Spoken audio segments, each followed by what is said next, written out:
반갑습니다. 허명 목사입니다. 신약 성경의 마지막 책인 요한계시록 마지막 장에는 예수님이 곧 다시 오시겠다고 하신 말씀이 있습니다. 사도 요한이 계시로 받은 주님의 말씀입니다. 보아라, 내가 곧 가겠다. 구약 성경에는 선지자들이 예수님의 탄생과 죽음과 부활하실 것을 믿음으로 내다보며 예언을 하였는데, 오랜 세월이 지나면서 그 예언의 말씀들이 그대로 다 이루어졌습니다. 선지자 다니엘은 오래전에 세상 끝날에 대하여 예언하였습니다. 그는 하나님이 보여주시는 여러 나라들의 흥망성쇠와 미래에 이루어질 환상을 보았으며 세상 끝날에 대한 말씀까지 받았는데, 말씀을 봉하여 두라는 지시를 받았습니다. 너 다니엘아, 너는 마지막 때까지 이 말씀을 은밀히 간직하고 이 책을 봉하여 두어라. 다니엘에게 들려주신 예언의 말씀입니다. 그때에 너의 백성을 지키는 위대한 천사장 미가엘이 나타날 것이다. 그리고 나라가 생긴 뒤로 그때까지 없던 어려운 때가 올 것이다. 그러나 그때의 그 책에 기록된 너의 백성은 모두 피하게 될 것이다. 그리고 땅속 티끌 가운데서 잠자는 사람 가운데서도 많은 사람이 깨어날 것이다. 그들 가운데서 어떤 사람은 영원한 생명을 얻을 것이며 또 어떤 사람은 수치와 함께 영원히 모욕을 받을 것이다.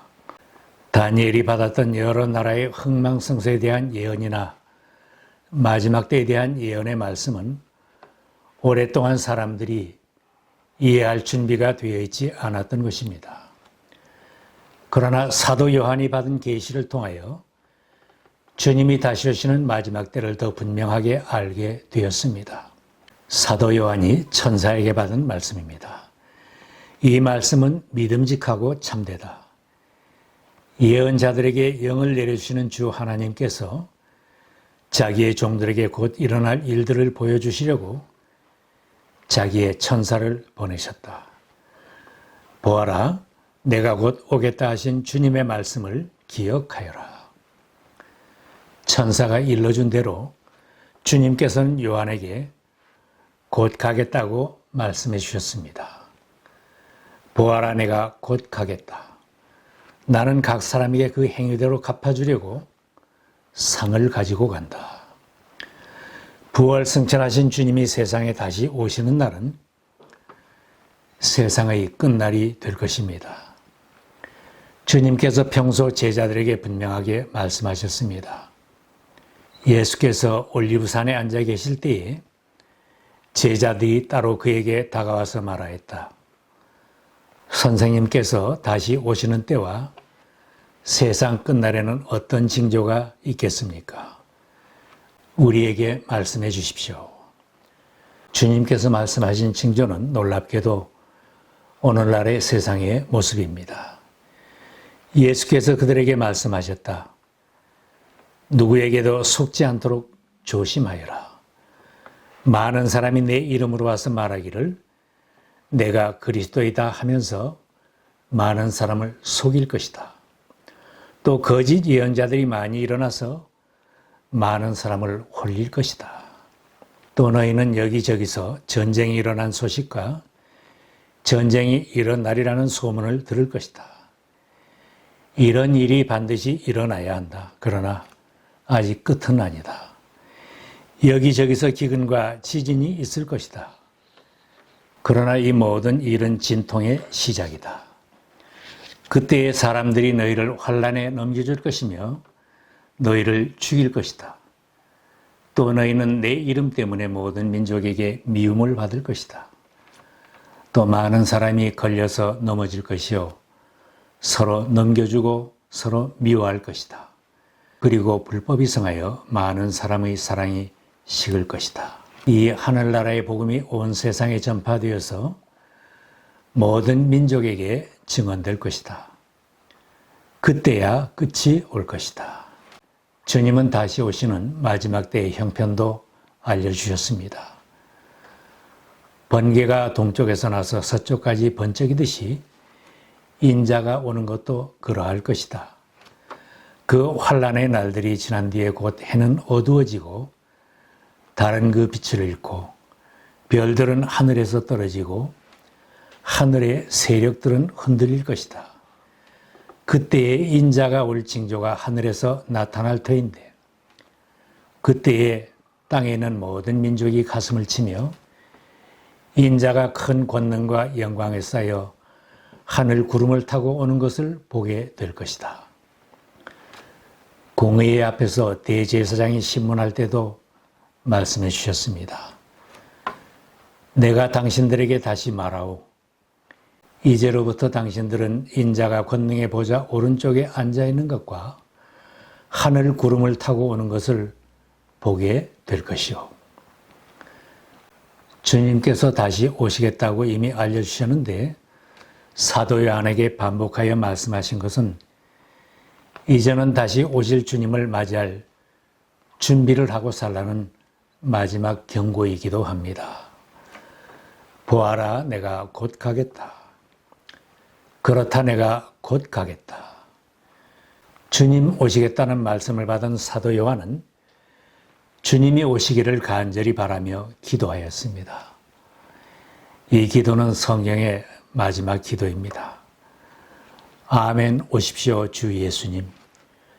주 예수의 은혜가 모든 사람에게 있기를 빕니다. 아멘. 요한이 기도한 대로 모든 그리스도인들이 주님과 개인적인 만남을 소망하며 주님이 오시기를 간절히 바라는 준비된 신앙으로 살아서 주님을 맞이하는 복된 인생이 되어야 합니다. 주님은 갑자기 오실 것이니 언제라도 맞을 준비를 하라고 당부하셨습니다. 오늘과 같은 종말의 때에는 주변에 유혹도 많이 있습니다. 방해하며 핍박하는 세력도 강하기에 세상에 굴복하여 살기 쉽고 낙심하여 넘어지기 쉬운 환경입니다. 그래서 주님은 항상 기도하고 낙심하지 말아야 하며 준비하고 깨어 있으라고 하셨습니다. 그러므로 깨어 있으라. 너희는 너희 주님께서 어느 날에 오실지를 알지 못하기 때문이다. 그러므로 너희도 준비하고 있어라. 너희가 생각하지도 않은 시각에 인자가 올 것이기 때문이다. 사도 베드로는 마지막 때에는 재림이 없다고 조롱하는 자들이 있고 유혹하여 넘어지게 부추기는 자들이 있음을 경고하였습니다. 마지막 때에 조롱하는 자들이 나타나서 자기들의 욕망대로 살면서 여러분을 조롱하여 이렇게 말할 것입니다. 그리스도가 다시 오신다는 약속은 어디 갔느냐? 조상들이 잠든 이래로 만물은 창조 때부터 그러하였듯이 그냥 그대로다. 비록 우리의 환경은 어렵더라도 확신을 잃지 말고 흠없는 주님의 자녀로 주님을 맞이하자고 격려합니다. 그러나 주님의 날은 도둑같이 올 것입니다. 사랑하는 여러분, 여러분이 이것을 기다리고 있으니 티도 없고 흠도 없는 사람으로 아무 탈 없이 하나님 앞에 나타날 수 있도록 힘 쓰십시오. 성경에 기록된 선지자들의 예언의 말씀도 이루어질 것입니다. 또한 예수님께서 곧 오시겠다고 하신 말씀도 이루어질 것입니다. 우리는 곧 다시 오시는 주님을 맞이할 감격적인 시대에 살고 있는 것입니다. 예고하신 대로 어느 날 갑자기 주님이 세상에 다시 오실 때에 모두가 준비하고 깨어 있어서 기쁨으로 주님을 맞이하는 신앙 승리자들이 다 되어야 합니다. 우리가 중요한 일을 하며 많은 계획을 하고 살아도 주님을 맞이하는 것이 우선순위가 되어야 합니다. 야고보서에는 사람들의 허망한 생각을 경고했습니다. 오늘이나 내일 어느 도시에 가서 1년 동안 거기에서 지내며 장사하여 돈을 벌겠다 하는 사람들이여 들으십시오. 여러분은 내일 일을 알지 못합니다. 여러분의 생명이 무엇입니까? 여러분은 잠깐 나타났다가 사라져버리는 안개에 지나지 않습니다. 도리어 여러분은 이렇게 말해야 할 것입니다. 주님께서 원하시면 우리가 살 것이고 또 이런 일이나 저런 일을 할 것이다. 사는 날 동안 누구나 많은 일을 하며 많은 장래의 계획을 하며 살아갑니다. 어디로 가서 무슨 일을 하고 살아야 하나? 큰 꿈을 가지고 계획하던 많은 일들이 있어도 주님 다시 오시는 날에는 모든 중요한 활동과 장래의 큰 계획들은 도리 없이 다 중단될 것입니다. 갑작스럽게 만나는 죽음이나 재난이나 질병도 우리의 하는 일과 계획을 중단하게 할 것입니다. 중요한 것은 언제라도 주님을 만나는 것을 우리의 삶의 우선순위에 두고 살아야 합니다.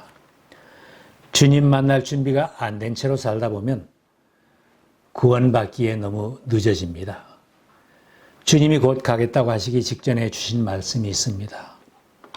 이제는 불의를 행하는 자는 그대로 불의를 행하고 더러운 자는 그대로 더러운 채로 있어라.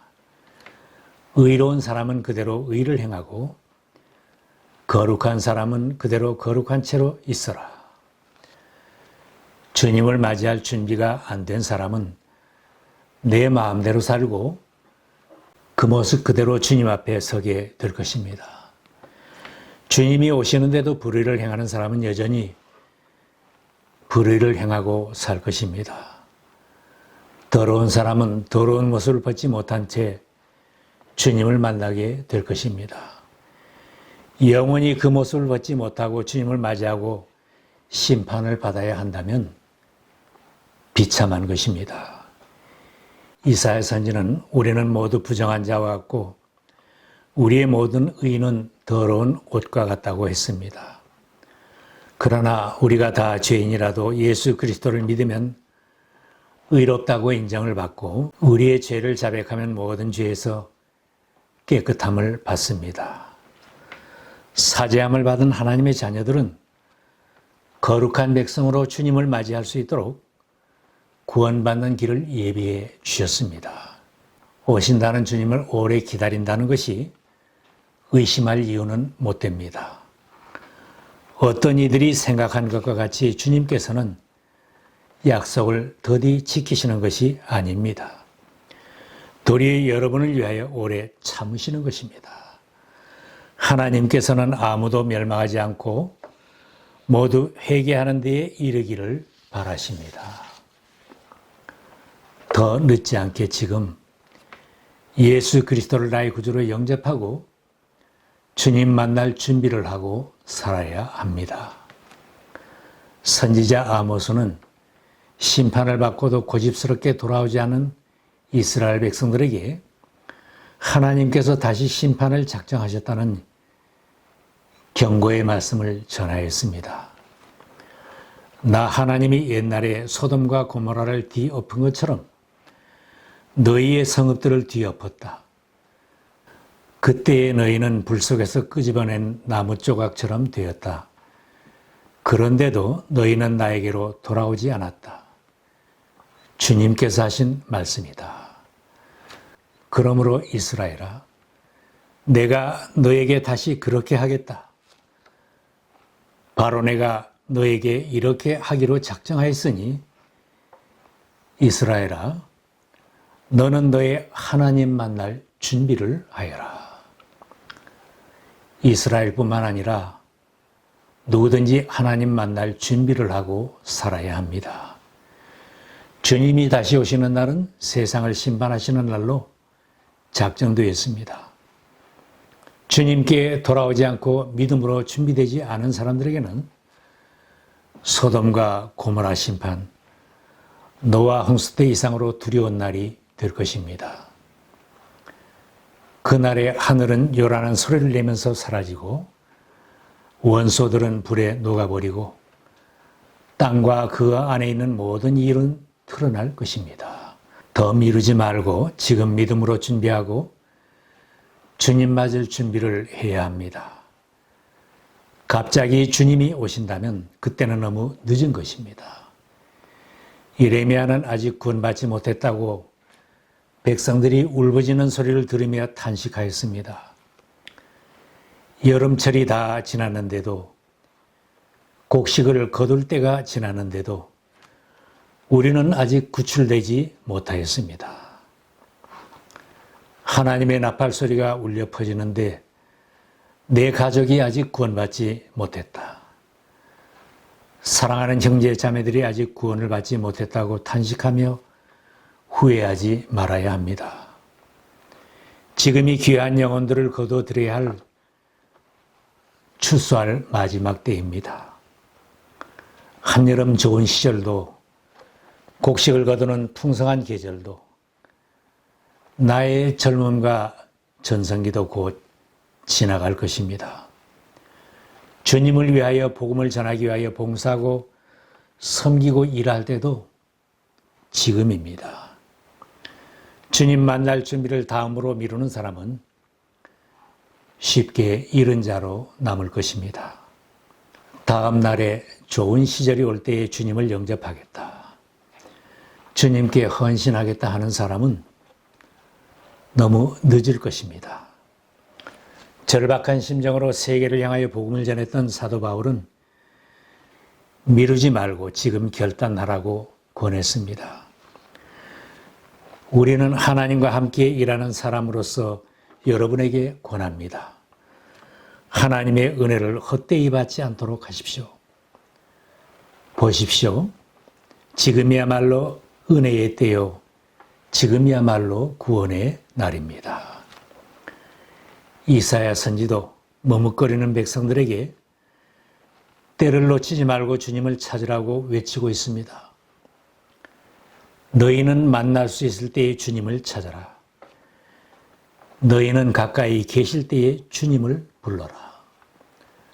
너무 늦지 않도록 지금 주님을 영접하고 마지막 날을 준비하며 깨어있기를 바랍니다. 너무 늦기 전에 세상을 향하여 시간이 얼마 남지 않은 것을 경고하며 사는 행복한 날들이 되시기를 바랍니다. 너무 늦기 전에 형제자매를 구원하고 동족을 구원하고 민족들을 구원한 일에 투자하며 헌신하는 보람 있는 삶이 되시기를 축원합니다.